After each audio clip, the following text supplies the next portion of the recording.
ทุกวันคิดอยู่ทุกคืนคิดว่าสักวันตัวฉันคงถูกลืมน้อยลงทุกวันที่เราคุยกันเพราะว่าอะไร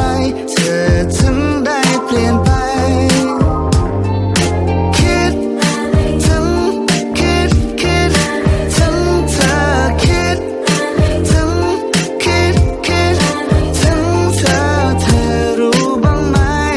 ว่ามีใครทนทุกข์ทรมา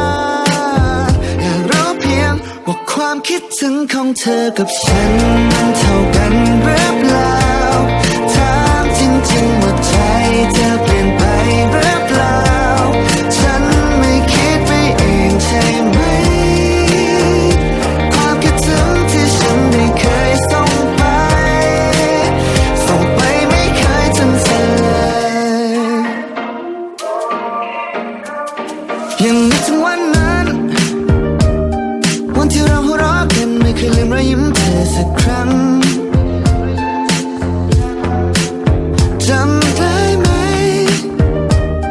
วันที่เราทะเลาะกันเธอยังมาให้ฉันอยู่ทุกครั้งทุกความทรงจำยังทำให้ฉันคิดถึงถึงเธอคิดถึงถึงเธอรู้บ้างไหมว่ามีใครทนทุกข์ทรมานอยากรู้เพียงว่าความคิดถึงของเธอกับฉันมันเท่ากันหรือเปล่าถามจริงๆว่าใจเธอเปลี่ยนไปหรือเปล่าฉันไม่คิดไปเองใช่ไหมความคิดถึงที่ฉันได้เคยส่งไป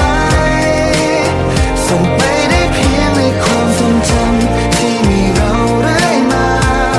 แค่นึกภาพตอนนั้นฉันก็มีน้ำตา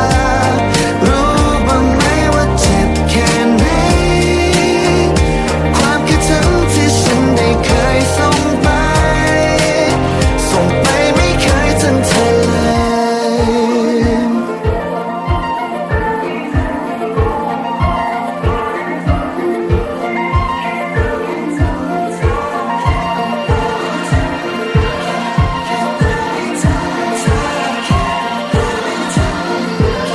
ว่าความคิดถึงของเธอกับฉันมันเท่ากันหรือเปล่าถามจริงๆว่าใจเธอเปลี่ยนไปหรือเปล่า